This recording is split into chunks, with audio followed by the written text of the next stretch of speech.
Hey everybody, welcome back to this fifth episode of the Sarasota Bay Deep Dive series. Today we're interviewing Division Manager for Ecological and Marine Resources, Damon Moore. He's with Manatee County Parks and Natural Resources Department.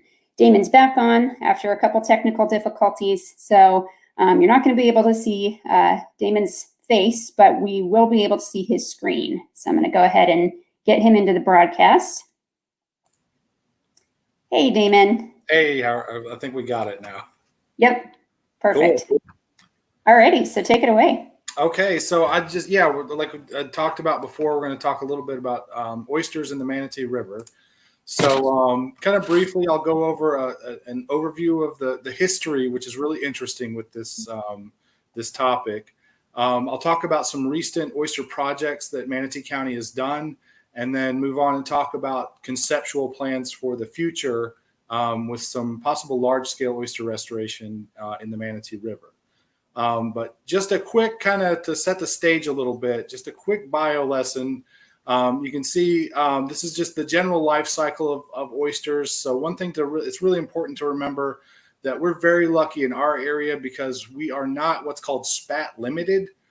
There are larval oysters that are in the water column. They don't have enough hard substrates to land on to grow more oysters. So oyster restoration in our area is relatively easy compared to what some people face because within the case for the Manatee River is generally if you put something hard down at the right elevation, you're going to grow oysters. If you want to test that theory, any of the restaurants or docks you go in on the Manatee River around downtown especially, just look down and you'll see oysters are caked all over those things. Something that's very important also to recognize when looking at this is the ecological concept of shifting baselines. This is really important for looking at Manatee Rivers in the restoration context, because one thing as restoration practitioners that we always want to do is like make sure we're restoring to some certain goal. One of the issues with the Manatee River is, as I've kind of found out, is most of the impact to that resource was done over 100 years ago. So this isn't even something where, oh, back in my grandpa's day, it was that. This is all before any of our grandfathers or grandmothers were born yet. So we really need to look hard and go back into history as far as we can to try and get some ideas on what the historical situation was for the oyster resource in the Manatee River. So I dug into and I'll preface this with saying I'm not a historian by any means, but I find it incredibly interesting and I love looking for these clues in the context of restoration projects. It's really exciting, and you find out all kinds of cool stuff about the community you live in or you're doing the restoration work in. So this was as far back of a reference to the Manatee River as I could find in any literature. And you can see this is 1793. These were two Spaniards writing letters back and forth. But this is just an exploration. Says proceeding farther up the bay, one finds a river called the Indians called Talachacpu, and by the Spaniards, River of Oysters, on account of the many which blocked its entrance. There's other clues to that existence of that many oysters, particularly if you go to Emerson Point Preserve and note the large Indian mounds there, a lot of which is oyster shell. But this was the first reference to the Manatee River I was able to find in anything written down, and it was called River of Oysters then. So this was the first reference I found was just looking at an old map. So this is a cutout from the J.L. William map of 1837. And you can see in like where this big red arrow is pointing down to, they didn't have the mapping technology that we do now, but where this comes in, you can see this is kind of representative of Palmasola Bay and Perico Island, and the north side of Sarasota Bay where that comes in there. It's really wide at the mouth of the Manatee River. And again, they're calling this the Oyster River. This is where the Braden River would go back down south. So obviously, if there was the name of the river was the Oyster River at first, there's some good potential there. This is 1828. This is some of the Spanish land grant requests. But even on these, they talk about north side of Oyster River, 9 miles from Tampa Bay. They reference the community of Angola here. Apparently, this is not the location right there on the map. I had talked to some people that know much more about this than I do, and they certainly knew about this. But it's really interesting to kind of dig through. As you get a little bit further on, and as our country develops, you'll start to find where you'll have things like resource bulletins. This is one from the United States Fish Commission, which I think is the predecessor for what turned into NOAA, basically. But this was basically an assessment of oyster bars on the west coast of Florida that was done in 1898. And it's really interesting because this says, it had a previous trip in 1876 came to find in all of the rivers in this area, the Alafaya, Big and Little Manatee River, on and on, it was oysters everywhere. And then the next line kind of struck me was because this would have been 25 years after the original assessment. It says, how little did I think that in less than 25 years, every one of those bars would be partially or totally depleted. So we weren't mapping things back in 1900 or anything like that. And there's already references to overutilization of this resource. So this really piqued my interest, and I kept digging, and I found the biggest rabbit hole anybody can ever enter if they find this interesting. The Library of Congress has digitized numerous historical newspapers from across the country and made them digitally searchable. So you can put in keywords, and then you can draw out references to things from newspapers that you never would have even thought to look in. This one came from the Savannah Morning News in 1876.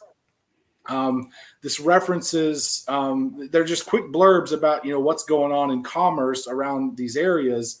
This one references the Manatee Rivers and talks about oyster trade. So I never thought of Manatee County as being something that had an oyster fishery for commercial purposes.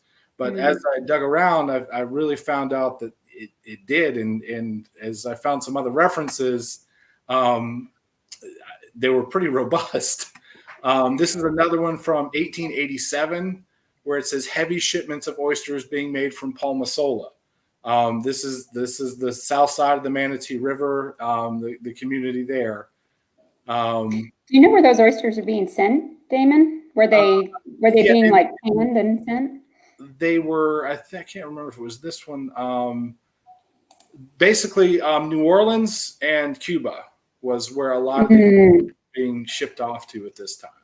So, and Darcy, cut right in. I know I motor mouth through these things, but if you have comments or questions through any of it, just cut me right off and don't feel bad about it. Awesome. That goes for the audience too, guys. Anytime you've got a question. Because I will run my mouth. You all know that. Good stuff. So this was another just kind of a study about specifically to oysters. This by John Rouge, who ran a large cannery in Apalachicola at this time as well. But it's really interesting if you look at this, the language they use was such are the avarice and cupidity of man, that through all of these thousands of years, he has not learned that it is the greatest folly to attempt to live on nature's bank account without providing some return for the drafts made. I haven't used that kind of language in a report, but I think we probably should. It's pretty. But what's really interesting about this is, again, note the date. This is 1897, and Florida specifically is getting called out for overutilization of resources way back then. All of America, and Florida especially, with all the experience of past prophet, is destroying natural wealth in every direction. This also makes reference later in this document about oyster canneries being built in Apalachicola, and notes one a plant recently started on Manatee River at Gulf City. As I dug into this reference a little bit more, I think there's confusion on the naming of the Manatee River, especially this time, between what we call the Manatee River now, or that being the Oyster River or the Little Manatee River. The names for these things were interchangeable, and Gulf City, I believe I remember, was actually located on the Little Manatee River a little bit into Hillsborough County. So this, again, it's just more of the same. There's a lot of these things. This is 1897, just calling out these overutilization of these resources. This one hit home particularly close to me because the other one, Mr. Rouge pointed out that Florida was kind of squandering its resources as it relates to oysters. This was another one of the Library of Congress searches, this one about Manatee County in particular. And basically we got called out. It said, this is basically Manatee Journal. This is things that are going on in Manatee County back in 1900 that were reported in the Savannah Morning News. It says, oyster culture should receive large attention by property owners on the waters of Manatee County. The natural beds have been destroyed, and for several years, the supply must be very limited. So here, I mean, we have a reference here from 1900, before anybody was really quantifying what the extent of any of this stuff was, that this resource had been depleted, and any references to it to this extent was for commercial use, just for selling oyster meat or personal consumption. But we have a way of not stopping there when it comes to impact of these resources. This was an interesting reference from basically for John Glazier, which is one of the pioneering family. The Glaziers are a pioneering family in Manatee County. But this is an interview that was done in 78. But basically it says, John Glazier remembered that Manatee Avenue, basically the main drag through town, downtown Bradenton, was originally a sandy road, which was eventually paved with live oyster shells. So I'd always heard that, they would go to Indian middens and dig those up and spread those out. And, archaeologically, that makes me want to cry now for that impact. Right.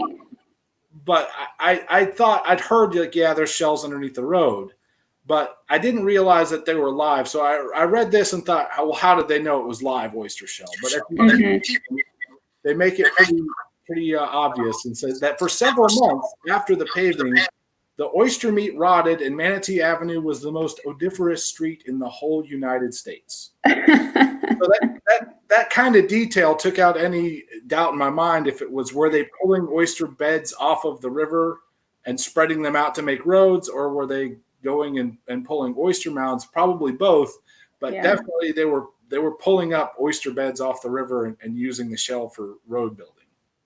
And that's true for we have a few buildings around the region that were built with tabby concrete, right? Yes. In a similar way. There was, I think Darcy, it was you when I was talking to you about this a couple of years ago. You sent me some references where this was a major component of the construction of the Gamble Mansion.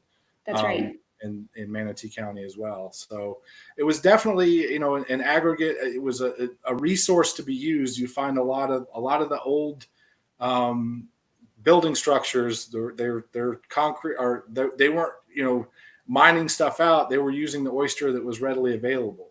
Mm-hmm. So aside from the use of oysters as building materials and road materials and food and everything else, this was, before we were doing a lot of good sewage treatment. I was looking at some of these older maps, and this is kind of zoom in area of Riverside Boulevard. This is just to the east of where the hospital sits on the river. And I remember there was this very bizarre structure. And if you look at the photograph on the bottom right, I'd heard all kinds of stories about, it's an old dance hall floor, or, it's some kind of, really complex moonshine still. I finally saw a dot on a map that called it an Imhoff tank. And this map was from the 1920s. So I was like, what is an Imhoff tank? So as I got to looking around in there, this was a very, very early sewage processing facility. So it was much more romantic, thinking it was a tall floor or something like that.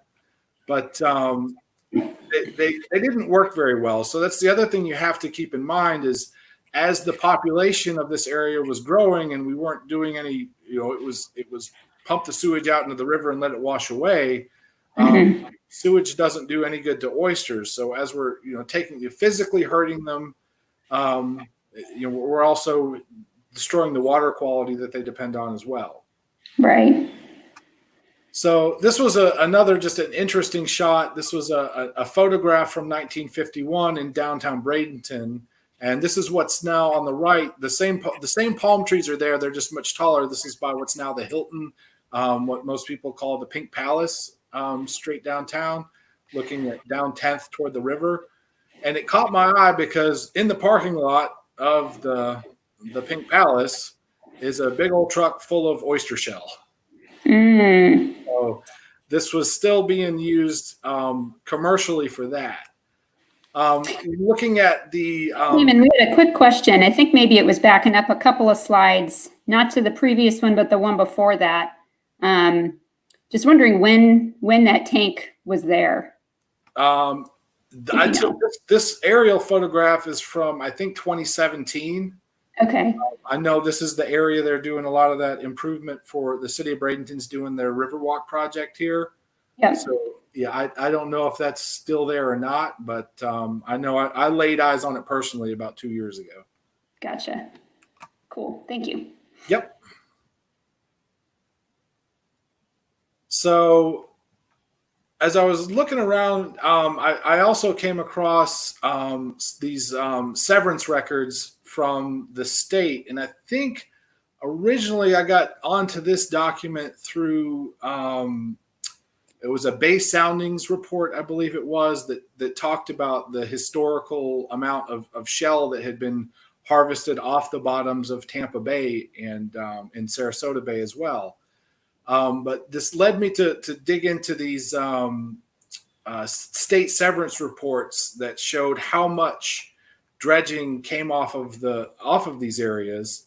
And I found that the Bradenton Dredging and Shell Company, which operated as reported here from 1931 to 1962, the reported amount in cubic yards that were dredged off the bottom of the Manatee River was 651,252 yards. A lot of that was buried fossilized shell, but this is that hard substrate that a lot of these oysters would have re-recruited onto as water quality improved.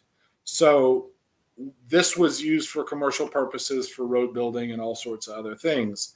But the severance paid back from the state for this was only $62,000, almost $63,000. And unfortunately, it'll cost a little bit more than that to try to remedy some of these issues. Yeah. I wanted to be sure that these severance reports were talking about the right area. So I worked with some great people at the Florida Division of Historical Resources, and they actually dug up the maps that were associated with the individual leases. And you can see like this lease area here right off Bradenton, in between Bradenton and Palmetto, where this is where the Green Bridge goes over. And this is basically a photograph of what that operation looked like. It's just a dredge that pulls up and then dumps the shell onto a waiting barge. And it looks very similar to the operation when you do large-scale oyster restoration. Another big thing that you have to consider with the Manatee River is the hydrology of that river was altered when they installed the dam at Lake Manatee, which is a wonderful drinking water supply source for Manatee County and a lot of Sarasota County as well. But that changed the salinity regimes within the river. So areas where salinities would have provided basically the most prime habitat for oysters, with this, it's going to shift either upstream or downstream a little bit, depending on where that salinity plays out, because the water is now held back. So from my overall observations, I'm thinking that historically, the more prime oyster habitat was toward the mouth of the river, where you have a lot of the, these big shoal bars, and you have the Indian mounds that kind of reflect it. When this, the salinity, the perfect salinities shifted more towards downtown, basically the downtown area towards where the I-75 bridge goes across. Because it's saltier further up the river now than it used to be. Is that right? Right. Gotcha. So one of the main things I've found from talking to people who know more about this than me is that it's not necessarily what's prime for the oysters, but what limits the predators and the diseases that will attack oysters. Oh, that's interesting. Especially like things like blue crabs. They're not going to want to get that far into the freshwater, so they, the oysters can handle it, and these other other kind of crabs that predate on oysters, they don't want to be in that freshish water. So the oysters can handle it, their predators can't. So the oysters then flourish. And that's the awesome thing about just ecology in general, is there's all these intricate interrelationships between things, which makes this beautiful complexity and makes this kind of work challenging, but also just very interesting to try to figure these things out. So that's basically a kind of a history of how we got to where we are with so little oysters in a river that was once called an Oyster River. Not to say they aren't there. There's certainly still remnant bars that hang on, and they're pretty healthy. But I'd like to talk about as Manatee County has worked with our partners to try to do some pilot projects and basically do some proof of concept in some of these areas and see can we do this and will it work. One of those areas, I know a lot of probably your listeners that volunteer with you have probably been out here and worked on this one in particular, Robinson Preserve. So a lot of you guys know Robinson Preserve was a restoration project undertaken by the county. It was a lot of earth moving because there was a lot of old mining pits and that sort of stuff on this property, where we kind of went back in and recreated these waterways, created some good flushing channels between them. And so the areas where you see the green polygons, these are areas where we worked with the Sarasota Bay Estuary program and Tampa Bay Estuary program, big volunteer groups. And through here, we built about an acre's worth. But I just wanted to show this slide to really drive that home, that where we put these oyster bars, even just as far back as 2004, there was not even water there yet. So wow. As I go through the slides, this is 2013. This is after the creation of the waterways within Robinson Preserve. And we started noticing, like on bridge abutments and where we had riprap for erosion control, the oysters were doing great there. So kind of light bulb went off. It's like we're only culch limited. We only need to provide that hard substrate for them to grow on. So that's where the Robinson project was born, was just recognizing that we had a great opportunity to put oysters in here. So this is the before picture. You can see this is where these polygons are. This is where we built them. And then afterwards, this is where they're all filled in. And the dark area within these polygons now are where we have nice, about a full acre between all these functional oyster beds. So this is basically how we did this. Was we take bagged oyster shells and we line the outside of them, and then we get big old bunches of people that are willing to go out and put in some work. We load them into buckets and take them onto floats and dump them out in those outlines.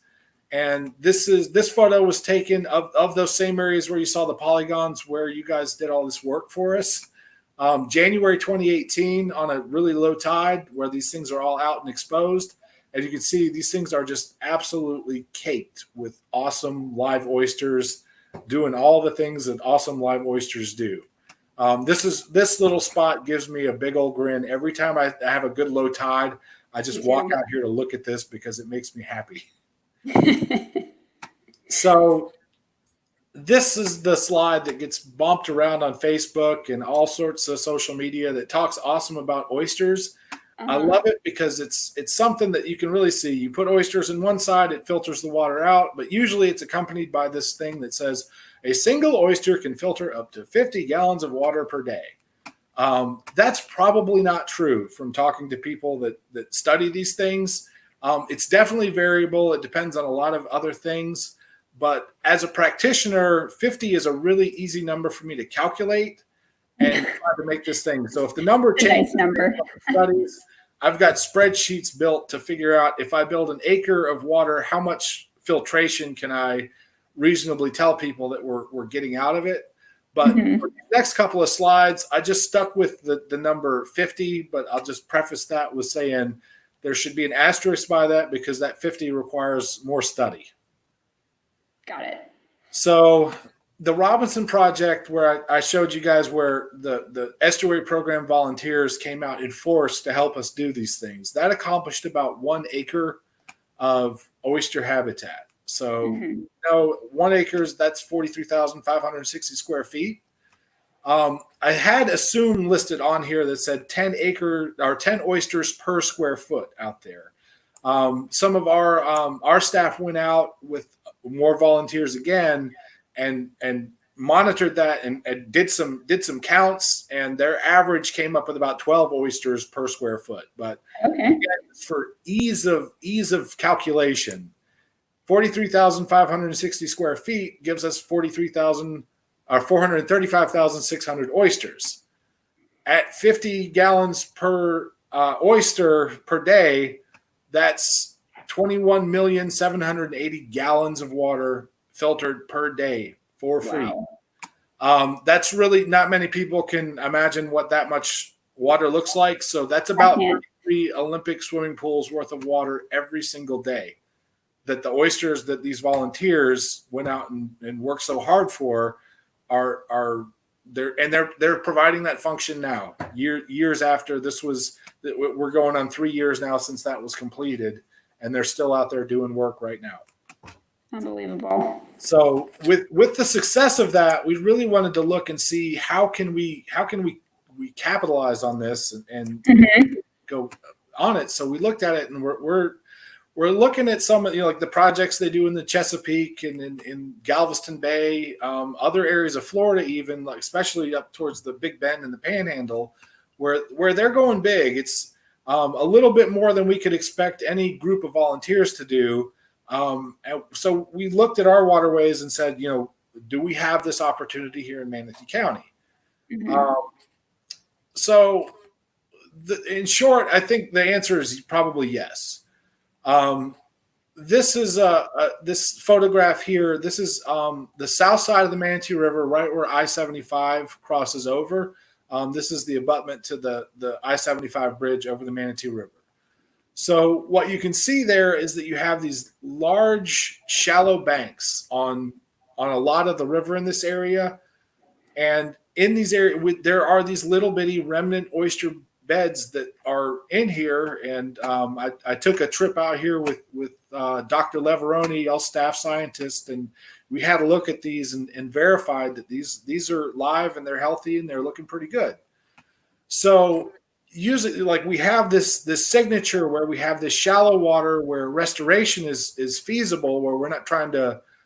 It wouldn't be so expensive. We wouldn't be changing the bottom elevation significantly. We'd just be adding that culch into areas where we think they'll grow. So keep this signature in mind as I switch to the next slide over. So this area in the yellow box is what you saw in the previous slide. And there's that big shelf that we saw that does not have seagrasses growing on it. So we obviously don't want to cover one resource with another resource. So you can see that there is a lot of area that has that same signature, that same shallow bank along the edges where we have live oysters that are already growing.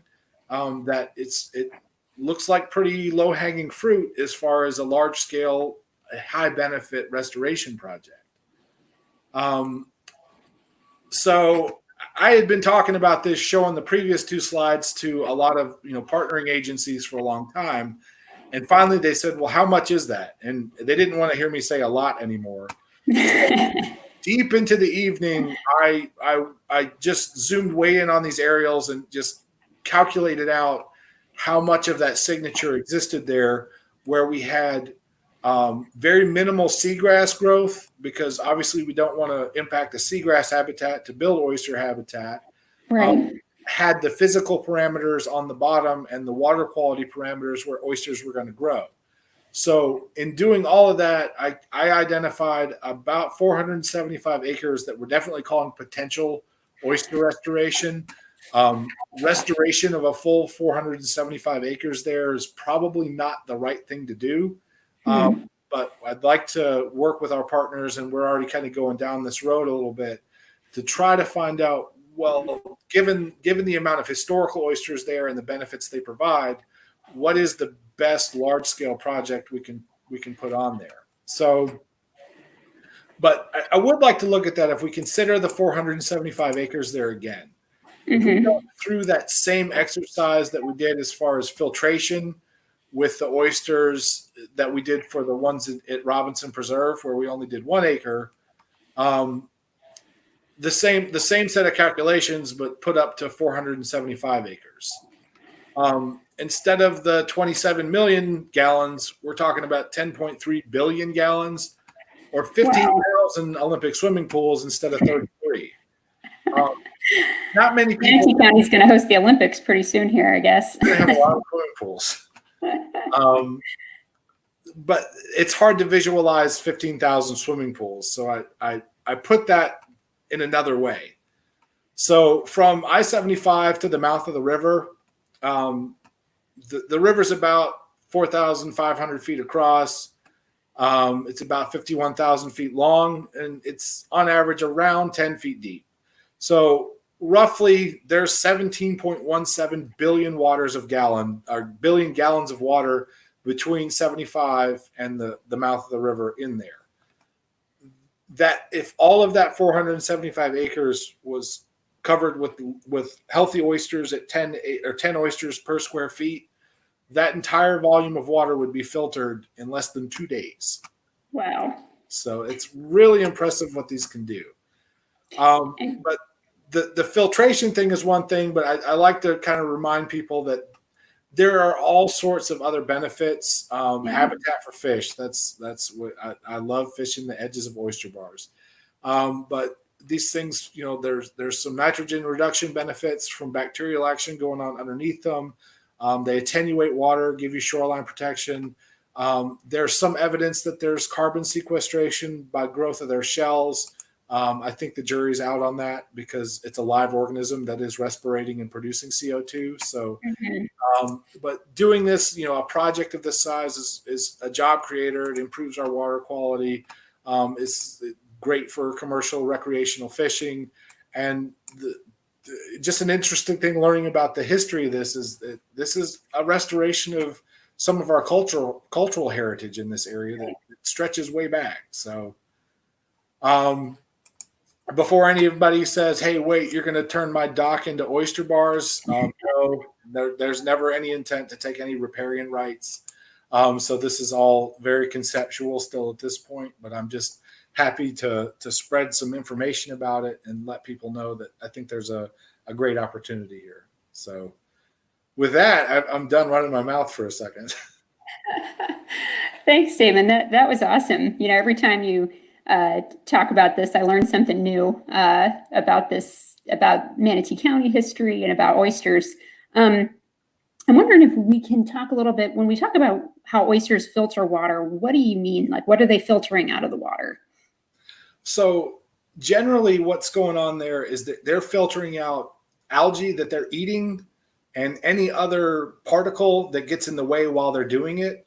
So they're physically bringing it into their body, and they capture it and they digest it. There's a lot of talk I hear about, the potential, especially with the attention that all the water quality got with red tide, of the possibility of denitrification. I don't think this is a silver bullet for a red tide thing. I think it will help. I have read some really cool studies that there are denitrification benefits that come from oyster habitat, but it's basically when oysters will pull all of these things out of the water column through their their metabolic processes, their waste product ends up beneath the oyster bar in a really cool word called pseudofeces. So it goes underneath the bar where bacterial action is what's actually pulling the nitrogen out. So right, absolutely. yeah, really, really cool stuff going on there. So, what kind of impacts would we see on the bay? You know, if we had all of these millions and billions of oysters in the Manatee River. You know, we talked a little bit about water quality improvement and about habitat in the river.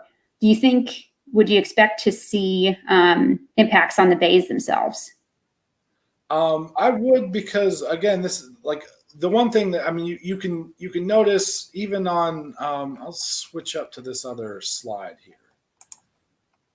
So you can see this is the 2013 aerial before we put these oysters into Robinson Preserve. Mm-hmm. You can see a little bit on this dark edge where we have some seagrasses that are starting to recruit into this area. Seagrasses, as I know I've heard you guys talk about before, they're limited by light attenuation through the water column. Right. So if you have a filtering organism that's increased, like taking all of these things that's blocking light, that sunlight gets out farther into the water column. So you can see after these have been there, there's expansion of the seagrass beds towards these oyster bars. Uh-huh. That's a pretty common thing that you'll see with not just oysters, but all kinds of shellfish. Mm-hmm. It's one of the benefits of getting these filtering organisms back out there and restored as part of the functioning ecosystem.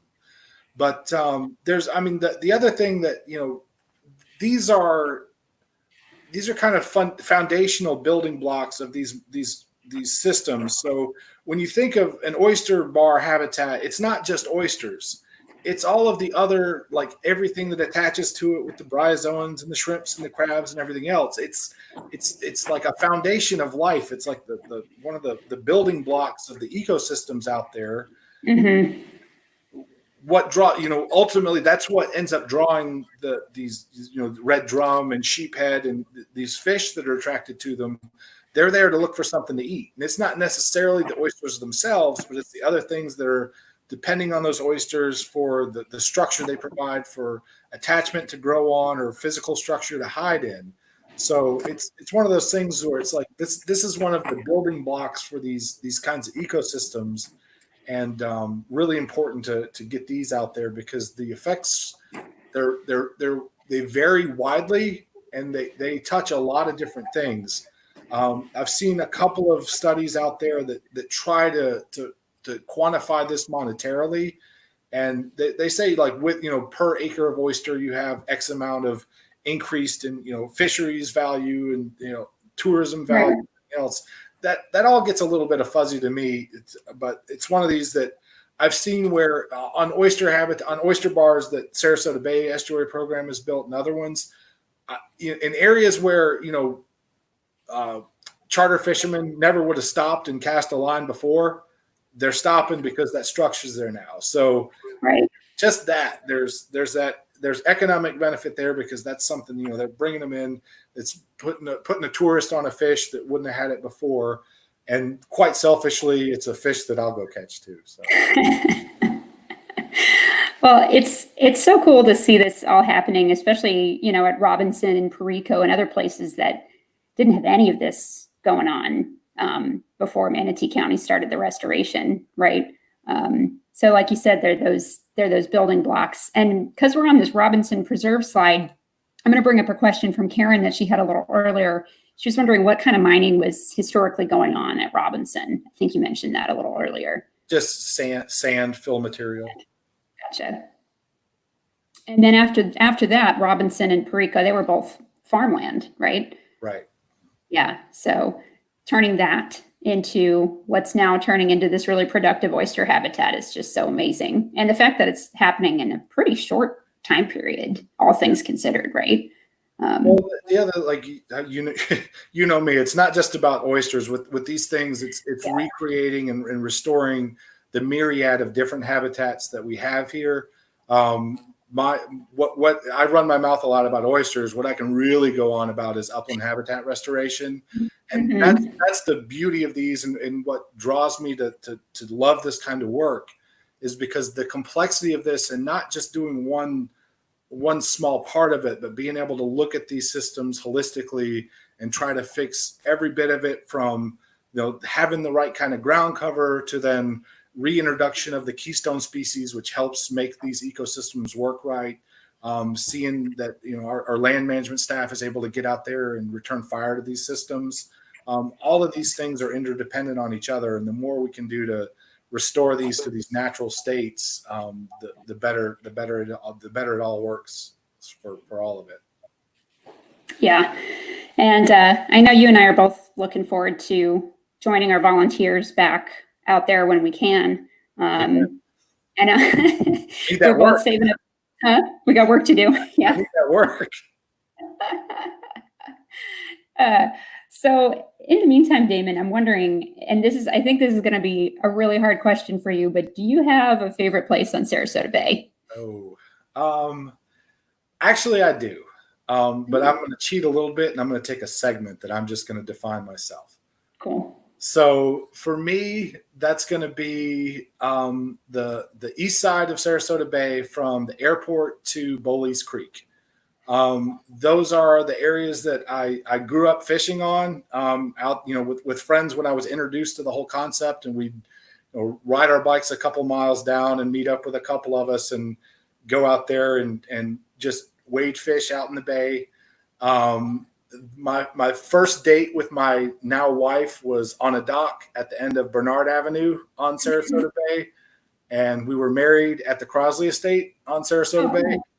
So that I've got a lot of good points down in that section. So I'm just gonna wrap that all in without having to tell you any fish stories that happen. That's fair. When I started coming up with this question, people would raise their eyebrow at me like, "Really? You're expecting me to tell me my fishing spots?" But that's a good answer. I think a segment is fair. So we got one last question from the audience here before I let you go eat lunch, Damon. Allie wants to just kind of bring it back all together, and she wants to know, what's the status of the Manatee River Oyster Restoration project? Where are we at? So right now, I'd say we're moving a little bit past early conceptual.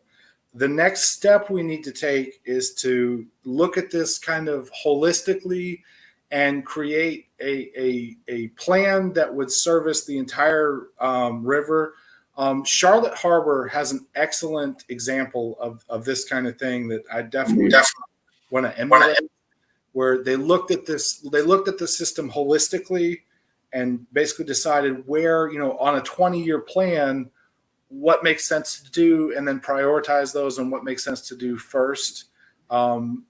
So I'm looking at that. I've gotten awesome feedback from all sorts of different partners that I've discussed this project with.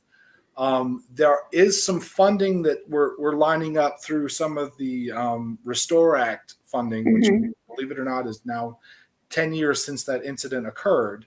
Since the spill, right?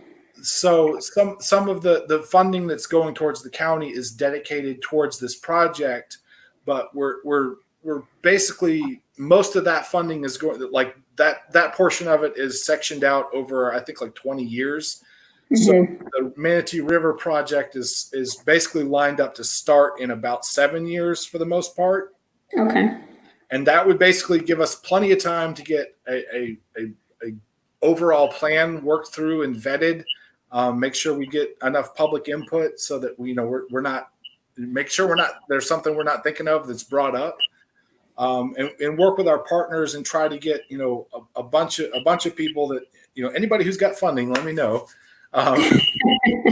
But make sure, for me as a practitioner, it's really important to me that there's not a gap between what goes on, the actions that we put forward, and the science that's out there. So I do this on all my projects, is I work really hard to engage the scientific community, find those people who have dedicated their life to the study of these things, and make sure I've got everything that's applicable to actually implementing a project that's feasible. Make sure I know what that is before we start doing things. Right. phase we're working on now, but there is some funding that's lined up for this, and a lot of excited partners that we're looking to try and move some of this forward with. Cool. And I know we're one of them. So absolutely. I'm really lucky, and the county's lucky because the leadership within the county they're supportive of these kind of things. They recognize the values, and that's why I'm blessed to be able to do what I do. Is that the leadership in this county has recognized that these things are worth doing and that they're a benefit to the county and the region as a whole. So I think we're going to get there. Everything's kind of lining up, but we just need to make sure we do enough due diligence to do it right. Cool. And I know in the meantime, you've got your hands full with Robinson expansion and all sorts of other cool projects. All sorts of cool stuff coming soon. So maybe we'll have you back on to talk about that Uplands restoration at some point too, Damon. You know me, I'll run my mouth about anything. Perfect. Okay. Well, do you have anything you want to leave us with, or any last questions from the audience before we let Damon go? Cool. Okay, Damon. Well, I think I'm going to let you go. Okay. Thank you so much for joining us. And I hope I'll see you soon. Sounds good. Talk to y'all later. All right. Bye. Bye. Okay, everybody. Thank you for bearing with us through some technical difficulties for our 5th Sarasota Bay Deep Dive episode. That was Damon Moore with Manatee County talking with us about plans and dreams for expanding oyster habitat in the Manatee River, just north of Bradenton. So thanks again for joining us. We're going to be back here next Tuesday with Tracy Calla, who is the School and Family Programs Manager at Marie Selby Botanical Gardens. We're going to be speaking with her about Bay-related education programs at Selby Gardens. So we've actually got our May calendar ready to go. I'm going to say au revoir and put that calendar up on the screen so that y'all can get those notes jotted down. Thanks again for joining us, and hope to see you here next week.